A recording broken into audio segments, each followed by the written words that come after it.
A top Romanian court annulled the first round of the country's presidential election, with the entire process to be redone at a later date. Mass protests in Georgia are entering a second week, with police cracking down on protesters with increasing force. A top Romanian court annulled the first round of the country's presidential election, days after allegations that Russia ran a coordinated online campaign to promote far-right candidate Călin Georgescu. The entire electoral process will be redone at a date yet to be set. Despite being a huge outsider who declared zero campaign spending, Georgescu came out on top of that first round. He was due to face off against centrist pro-EU candidate Elena Lasconi this weekend. The Constitutional Court's unprecedented and final decision came after the Romanian president declassified intelligence that alleged Russia ran a sprawling campaign comprising thousands of social media accounts to promote Georgescu. The news leaves the country in an unparalleled political situation with unforeseen consequences. The European Commission says it has sent TikTok an urgent request for information demanding more answers about the platform's controversial role in the first round of Romania's elections. The EU Commission's request on Friday came hours before the Romanian Constitutional Court cancelled the presidential runoff scheduled for this Sunday. The latest developments followed serious concerns of foreign interference. The Commission has indeed sent to TikTok another request for information, this time asking the platform to provide comments to the issues raised in the intelligence documents that were declassified by the Romanian authorities, as well as information shared and actions undertaken by TikTok as a result of those issues. The EU Commission's request to TikTok is based on the Digital Services Act, DSA, and comes with a deadline of 24 hours. The first round of the election saw a previously unknown far-right nationalist candidate, Călin Georgescu, top the polls in a shock result.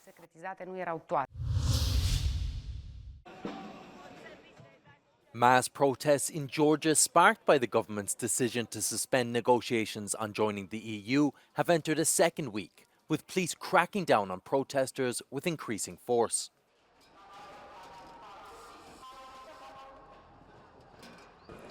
The protests are continuing in Georgia, entering its second week right now. The Georgian people are protesting against the Georgian Dream statement that the issue of accession negotiations with the European Union will not be placed on the agenda until 2028. Over the past week, more than 400 protesters have been assaulted and arrested, and approximately 50 journalists have been injured. The opposition leaders and activists have also been detained. The police investigators have entered the homes and offices of the opposition parties and activists, with some searches reportedly conducted without the witness presence. Also, some state institution employees have also resigned from their positions. The Georgian people have declared that they will not give up until the final goal, the resumption of the accession negotiations with the European Union, and a call for the new elections is achieved.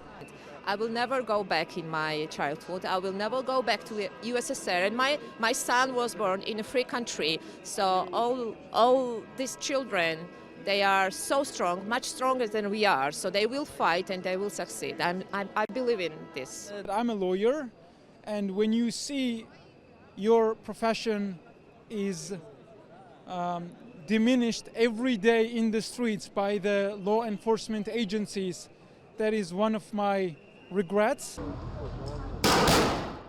Opposition have accused the governing party of rigging the vote with the help of neighbouring Russia to keep Moscow-friendly Georgian Dream in power.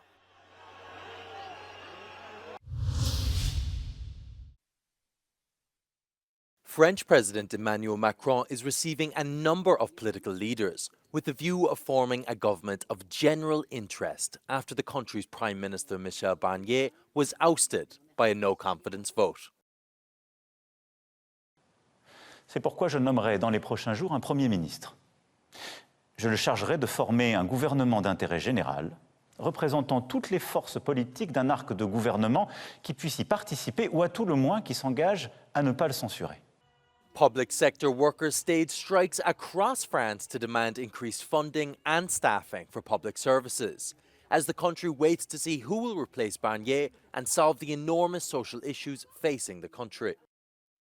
Macron also invited socialist leader Olivier Faure to the Élysée in a potential attempt to create distance between the left-wing coalition which took power in recent elections. Il y a eu une formation qui est arrivée en tête, nettement, le nouveau Front populaire. C'est une coalition.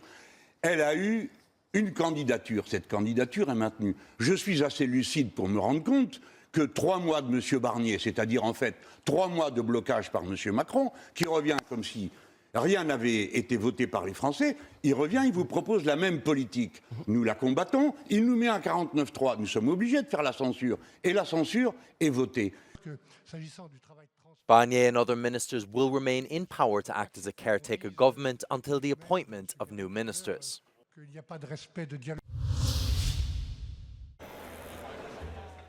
Russia's Foreign Minister Sergei Lavrov has clashed indirectly with US Secretary of State Antony Blinken at the OSCE security meeting in Malta. Lavrov accused the West of reviving the Cold War and provoking a direct conflict with Russia. He said US actions were driven by a desire to return NATO to the political spotlight. Blinken, who spoke after Lavrov left the room, put the blame for escalation in the region back on Russia. He cited the deployment of North Korean forces in Europe, the use of an intermediate-range ballistic missile to attack Ukraine, and Russian attacks on Ukraine's energy infrastructure. The foreign ministers of Ukraine, Poland and Estonia walked out of the room when Lavrov started speaking. Before leaving the podium, Ukraine's Foreign Minister Andriy Sybiha called Lavrov a war criminal. This is Lavrov's first visit to an EU member country since the invasion of Ukraine in February 2022. It's been relatively rare for Lavrov to attend forums involving senior Western officials, although he recently took part in the UN General Assembly and the G20 summit in Brazil.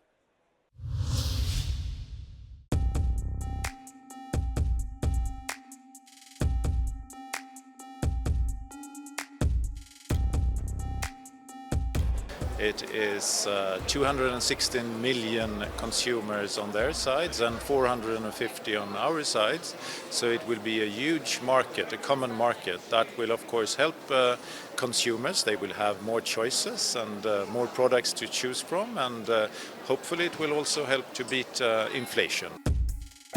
Well, it's difficult to exactly see the benefits because it's lowering the tariffs to import more products issued from the agricultural sector, mainly beef, poultry, but also honey, for instance. It's huge opportunities for farmers and for the food producers, but of course there is also some sensitive products, and we have to pay attention to them. And the Commission has done that, so there are tariff rate quotas, meaning that it cannot come in too many products for the sensitive goods. The farmers will be impacted by the import of products that do not respect the same social and environmental standards, using chemicals and products that the EU is exporting that are forbidden in the EU and that will come back through our soy, for instance, or also the meat production. It means that the level playing field is not respected, that there is a unfair competition between the products that are imported here in Europe.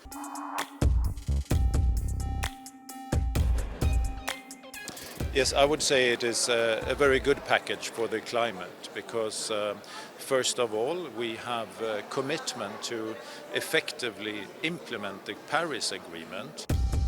The Mercosur agreement is based on a 20-years-old mandate, which means that climate issues, biodiversity issues are not taken into account, and that those elements are not enforceable, which means that no, it will have an adverse impact on climate change, mainly also because of deforestation.